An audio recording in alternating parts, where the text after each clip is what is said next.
نے اس کا کچھ حصہ حرام اور کچھ حلال قرار دے دیا؟ آپ پوچھیے کیا تم کو اللہ نے حکم دیا تھا کہ یہ اللہ پہ ہی افطرا کرتے ہو یا اللہ پر افطرا ہی کرتے ہو؟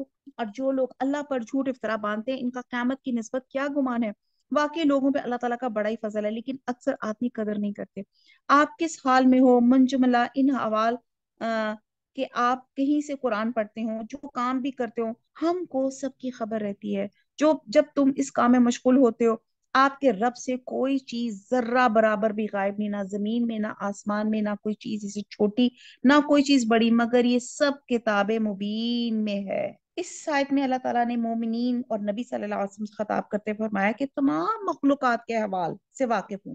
زمین اور آسمان کی چھوٹی سی چھوٹی یا منیوٹ سی بھی چیز، ذرہ برابر، اور بڑی سی بڑی چیز بھی جو ہے اللہ تعالیٰ جانتا ہے۔ سورہ انعام میں آتا ہے کہ اسی کے پاس غیب کے خزانے ہیں جنہیں وہی جانتا ہے، اسے جنگلوں اور دریاؤں کی سب چیزوں کا علم ہے، کوئی پتا نہیں جھڑتا مگر وہ اس کو جانتا ہے، اور زمین کے اندھیروں میں کوئی دانا اور کوئی ہری اور سوکھی چیز نہیں ہے مگر کتاب مبین میں لکھی ہوئی ہے۔ آیت نمبر 62، یاد رکھو اللہ کے دوستوں پر نہ کوئی اندیشہ ہے اور نہ وہ غمگین ہوتے ہیں، وہ ہیں جو ایمان لائے اور برائیوں سے پرہیز رکھتے ہیں، ان کے لیے دنیاوی زندگی میں بھی اور آخرت میں بھی خوشخبری ہے۔ اللہ تعالیٰ کی باتوں میں کچھ فرق ہوا نہیں کرتا، یہ بڑی کامیابی ہے۔ اب نافرمانوں کے بعد اللہ تعالیٰ اپنے فرما برداروں کا ذکر کر رہا ہے، اور وہ ہے اولیاء اللہ، جو سچے اور مخلص مومن ہیں، جنہوں نے اللہ کی اطاعت کر کے اور اپنے آپ کو نافرمانی سے بچا کے اللہ کا قرب حاصل کیا۔ تو ہر مومن متقی اللہ کا ولی ہے،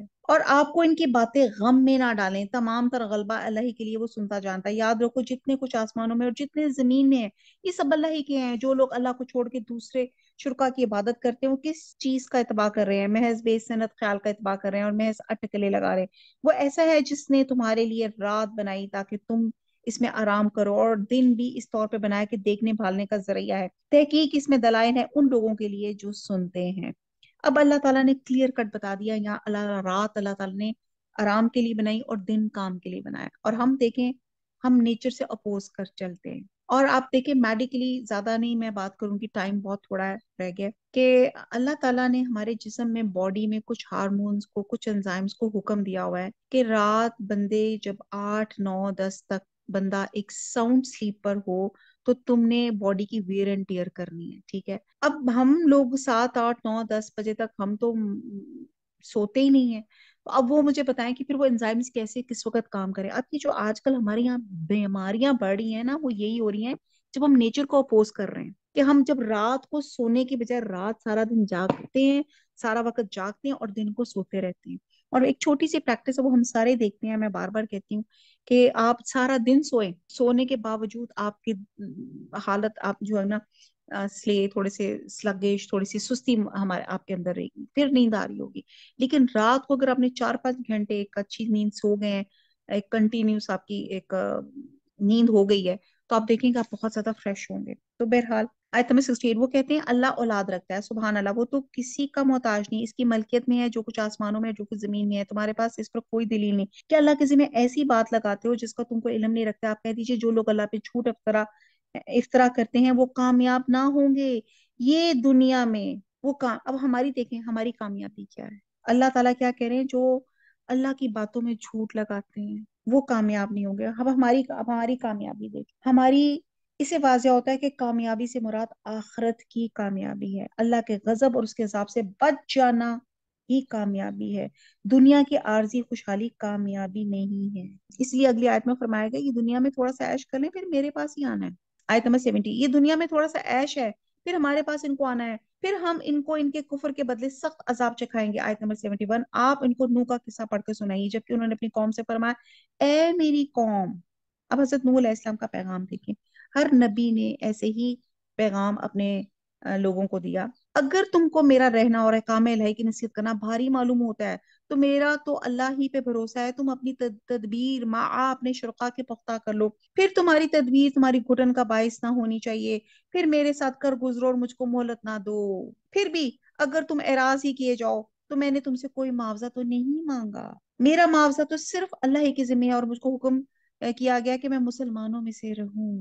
حضرت نوح کے اس قول سے یہ بھی معلوم ہوتا ہے کہ تمام انبیاء کا دین اسلام رہا ہے. سو وہ لوگ ان کو چھٹلاتے رہے، بس ہم نے ان کو جو ان کے ساتھ کشتی میں تھے ان کو نجات دی اور ان کو جانشین بنایا، اور جنہوں نے ہماری آیتوں کو چھٹلایا تھا ان کو غرق کر دیا.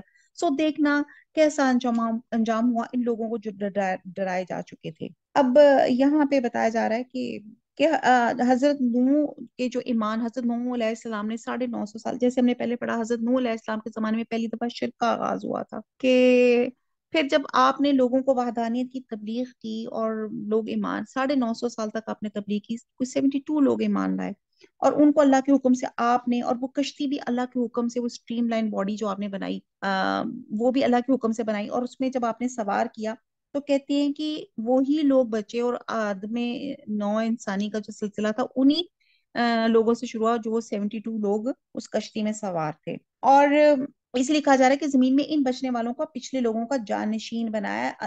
انسانوں کی آئندہ نسل انہی لوگوں سے، حضرت نوح علیہ السلام کے 3 بیٹوں سے چلی، جن کو حضرت نوح کا آدم ثانی کہا جاتا ہے، اور ان بیٹوں کے نام حام، سام اور یافس تھے، اور ان کے ایک بیٹا جو تھا وہ غرق ہو گیا تھا. دنیا میں مشقت ہے، یاد رکھیں، جنت میں سکون ہے. آج دنیا میں مشقت اٹھا لیں، لگتا ہوگا بڑی زندگی ہارڈ ہے، مشکل ہے، لیکن جنت میں انشاءاللہ تعالی سکون ہوگا. پھر نوح کے بعد ہم نے اور رسولوں کو ان کی قوموں کی طرف بھیجا، سو ان کے پاس روشن دلیلیں لے کر آئے. بس جس چیز کو انہوں نے اول میں جھوٹا کہہ دیا، یہ نہ ہوا کہ پھر اس کو مان لیتے. اللہ تعالیٰ اسی طرح حد سے بڑھنے والوں کے دلوں پہ بند لگا دیتا ہے. پھر ان پیغمبروں کے بعد ہم نے موسیٰ علیہ السلام اور ہارون علیہ السلام کو فرعون اور اس کے سرداروں کے پاس اپنی نشانیاں دے کر بھیجا، سو انہوں نے تکبر کیا، وہ لوگ مجرم قوم تھے. پھر جب ان کو ہمارے پاس سے صحیح دلیل پہنچی تو وہ لوگ کہنے لگے یقیناً یہ سری جادو ہے. موسیٰ علیہ السلام نے فرمایا کیا تم اس میں صحیح دلیل کی نسبت جب کہ وہ تمہارے پاس پہنچی ایسی بات کہتے ہو؟ کیا یہ جادو ہے؟ حالانکہ جادوگر کامیاب نہیں ہوا کرتے. وہ لوگ کہنے لگے کیا تم ہمارے پاس اس لیے آئے ہو کہ ہم کو اس طریقے سے ہٹا دو جس پر ہم نے اپنے باپ دادوں کو پایا ہے، اور تم دونوں کو دنیا میں بڑائی مل جائے؟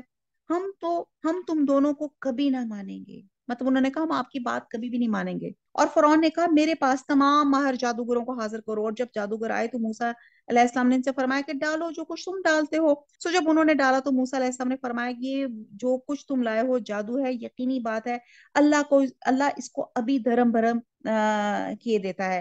اللہ ایسے فسادیوں کا کام بننے نہیں دیتا، اور اللہ تعالیٰ حق کو اپنے فرمان سے ثابت کر دیتا ہے کہ مجرم کیسے ہی ناگوار سمجھے. بس موسیٰ علیہ السلام پر ان کے قوم میں سے صرف قدر قلیل آدمی ایمان لائے، اور وہ بھی فرعون سے اور اپنے حکام سے ڈرتے ڈرتے کہ کہیں ان کو تکلیف پہنچائے. اور واقع میں فرعون اس ملک میں زور رکھتا تھا، اور یہ بھی بات تھی کہ وہ حد سے باہر ہو جاتا تھا. اور موسیٰ علیہ السلام نے فرمایا اے میری قوم، اگر تم اللہ پہ ایمان رکھتے ہو تو اسی پہ توکل کرو اگر تم مسلمان ہو. انہوں نے عرض کیا ہم نے اللہ ہی پہ توکل کیا، اے ہمارے پروردگار ہم کو ان ظالموں کا فتنہ نہ بنا، اور ہم کو اپنی رحمت سے ان کافر لوگوں سے نجات دے. ہم نے موسیٰ علیہ السلام ان کے بھائی کے پاس وہی بھیجی کہ تم دونوں اپنے ان لوگوں کے لیے مصر میں گھر برقرار رکھو، اور تم سب اپنی انہی گھروں کو نماز پڑھنے کی جگہ قرار دے لو، اور نماز کے پابند رہو، اور آپ مسلمانوں کو بشارت دے دیں. موسیٰ علیہ السلام نے عرض کیا ہے ہمارے رب، تو نے فرعون اور اس کے سرداروں کو سامان زینت اور طرح طرح کے مالی دنیاوی زندگی میں دیے، اے ہمارے رب اسی واسطے دیے کہ وہ تیری راہ سے گمراہ کر دے. اے ہمارے رب ان کے مالوں کو نیست و نابود کر دے، ان کے دلوں کو سخت کر دے سو یہ ایمان نہ لانے پائیں، یہاں تک کہ وہ دردناک عذاب کو دیکھ لیں. آیت نمبر 89. حق تعالیٰ نے فرمایا کہ تم دونوں کی دعا قبول کر لی گئی، سو تم ثابت قدم رہو، ان لوگوں کی راہ نہ چلنا جن کو علم نہیں.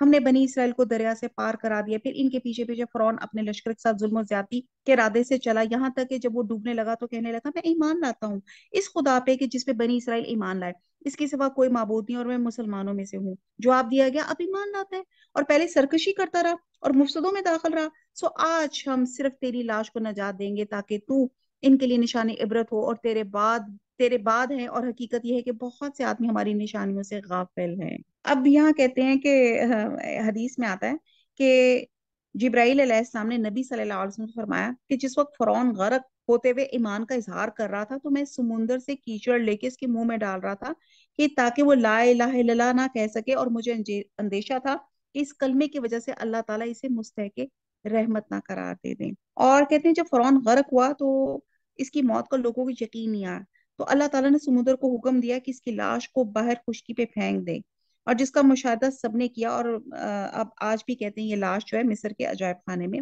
موجود ہے۔ آیت نمبر 93، ایکچولی یہ واقعہ ہم بہت دفعہ پڑھ چکے ہیں۔ آیت نمبر 93، ہم نے بنی اسرائیل کو بہت اچھا ٹھکانہ رہنے کو دیا، ہم نے انہیں پاکیزہ چیزیں کھانے کو دی، سو انہوں نے اختلاف نہیں کیا یہاں تک ان کے پاس علم پہنچ گیا۔ یقینی بات ہے کہ آپ کا رب ان کے درمیان قیامت کے دن ان امور میں فیصلہ کرے گا جن میں وہ اختلاف کرتے تھے۔ پھر اگر آپ اس کی طرف سے شک میں ہوں جس کو ہم نے آپ کے پاس بھیجا ہے، تو آپ ان لوگوں سے پوچھ دیکھیں جو آپ سے پہلی کتابوں کو پڑھتے ہیں، بے شک آپ کے پاس آپ کے رب کی طرف سے سچی کتاب آئی ہے، آپ ہرگز شک کرنے والوں میں سے نہ ہو۔ اللہ معاف کرے اگر میں کچھ غلط پڑھ گئی ہوں تو اللہ مجھے معاف کرے۔ آیت نمبر 95، اور نہ ان لوگوں میں سے ہوں جنہوں نے اللہ تعالیٰ کی آیتوں کو جھٹلایا، کہیں آپ خسارہ پانے والوں میں سے نہ ہو جائیں۔ یقیناً جب لوگوں کے حق میں آپ کے رب کی بات ثابت ہو چکی اور وہ ایمان نہ لائیں گے، گو ان کے پاس تمام نشانیاں پہنچ جائیں جب تک وہ دردناک عذاب کو نہ دیکھ لیں۔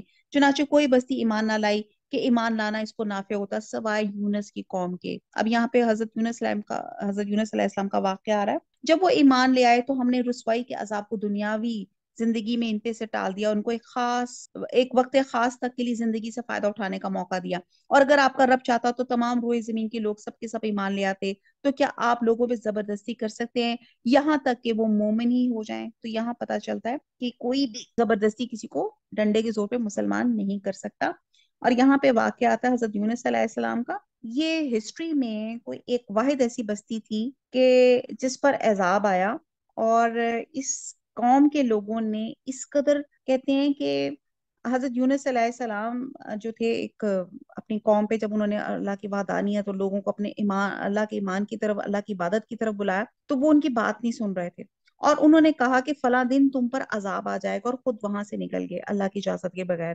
اور جب عذاب بادل بن کے ان پہ امڑ آیا تو بچے، عورتیں، جانور سب جو تھے ایک میدان میں جمع ہو گئے اور اللہ کی بارگاہ عاجزی انکساری سے توبہ استغفار کرنے لگے، تو اللہ تعالیٰ نے ان کی توبہ قبول فرما کے ان کا عذاب ڈال دیا۔ اور یہ چیز آج بھی میں اکثر کہتی ہوں کہ جتنی ہمارے اس وقت ہماری قوم پہ، ہماری فلسطین پہ، ہمارے غزہ کے مسلمانوں پہ، ہم بحیثیت مسلمانوں ہمارے اوپر جو زوال اور جو ہمارے پر حالت ہو رہی ہے، اس کا حل صرف یہی ہے کہ ہم سب ایک میدان میں کھڑے ہو کے اللہ سے معافی مانگے، تو انشاءاللہ تعالیٰ اللہ تعالیٰ ہمارے تمام مشکلات میں آسانیاں اللہ تعالیٰ اور عافیت ڈالے گا۔ بہرحال جب حضرت یونس علیہ السلام جو تھے ان کو آنے جانے والے مسافروں سے یہ پتا چلا کہ ان کا عذاب ٹال دیا گیا ہے، تو انہوں نے اپنی تکذیب کے بعد اس قوم میں جانا پسند نہیں کیا، بلکہ ناراض ہو کے کسی اور طرف چل پڑے، جس پر وہ کشتی والا واقعہ آیا تھا۔ وہ انشاءاللہ تعالیٰ وہ آگے چل کے آئے گا، وہاں پہ ہم دیکھیں گے کہ کیا ہوا تھا ان کے ساتھ آگے مزید۔ آیت نمبر 100، حالانکہ کسی شخص کا ایمان اللہ کے حکم کے بغیر ممکن نہیں، اللہ تعالیٰ بے عقل لوگوں پہ گندگی ڈال دیتا۔ آپ کہہ دیجئے تم غور کرو کیا کیا چیزیں آسمانوں میں اور زمین میں ہیں، اور جو لوگ ایمان نہیں لاتے ان کی نشانی اور دھمکیاں کچھ فائدہ نہیں پہنچاتی، سو وہ لوگ صرف ان لوگوں کے سے واقعات کا انتظار کر رہے جو ان سے پہلے گزر چکے ہیں۔ آپ فرما دیجئے اچھا تو تم انتظار میں رہو، میں بھی تمہارے ساتھ انتظار کرنے والوں میں ہوں۔ پھر ہم اپنے پیغمبروں کو اور ایمان والوں کو بچا لیتے ہیں، اسی طرح ہمارے ذمہ ہے کہ ہم ایمان والوں کو نجات دیا کرتے ہیں۔ آپ کہہ دیجئے اے لوگو، اگر میرے دین کی طرف سے شک میں ہو تو میں ان معبودوں کی عبادت نہیں کرتا جن کی تم اللہ کو چھوڑ کے عبادت کرتے ہو، لیکن ہاں اس اللہ کی عبادت کرتا ہوں جو تمہاری جان قبض کرتا ہے، اور مجھ کو یہ حکم ہوا ہے کہ میں ایمان لانے والوں میں سے ہوں، اور یہ کہ اپنا رخ یکسو ہو کر اس دین کی طرف کر لینا اور کبھی مشرکوں میں سے نہ ہونا، اور اللہ کو چھوڑ کے ایسی چیز کی عبادت مت کرنا جو تجھ کو نہ کوئی نفع پہنچا سکے نہ کوئی ضر پہنچا سکے۔ اگر ایسا کیا تو تم اس حالت میں ظالموں میں سے ہو جاؤ گے۔ اگر تم کو اللہ کوئی تکلیف پہنچائے تو بجوز اس کے کوئی اور اس کو دور کرنے والا نہیں، سبحان اللہ۔ اگر تم کو کوئی خیر پہنچانا چاہے تو اس کے فضل کا کوئی ہٹانے والا نہیں۔ یہ بات یاد رکھیں کہ یہ تمام چیزیں اللہ کے ہاتھ میں ہیں، وہ اپنا فضل اپنے بندوں پہ جس پر چاہے نچھاور کر دے، وہ بڑی مغفرت والا بڑی رحمت والا ہے۔ آپ کہہ دیجئے اے لوگو، تمہارے پاس حق تمہارے رب کی طرف سے پہنچ چکا ہے۔ حق سے مراد قرآن اور دین اسلام ہے، اس لیے جو شخص راہ راست پہ آ جائے سو وہ اپنے واسطے راہ راست پہ آئے گا، اور جو شخص بے راہ ہوگا تو اس کا بے راہ ہونا اسی پہ پڑے گا۔ اور میں تم پر مسلط نہیں کیا گیا، اور آپ اس کا اتباع کرتے رہیے جو کچھ آپ کے پاس وحی بھیجی جاتی ہے، اور صبر کیجئے یہاں تک کہ اللہ فیصلہ کر دے، اور سب فیصلہ کرنے والوں میں اچھا ہے۔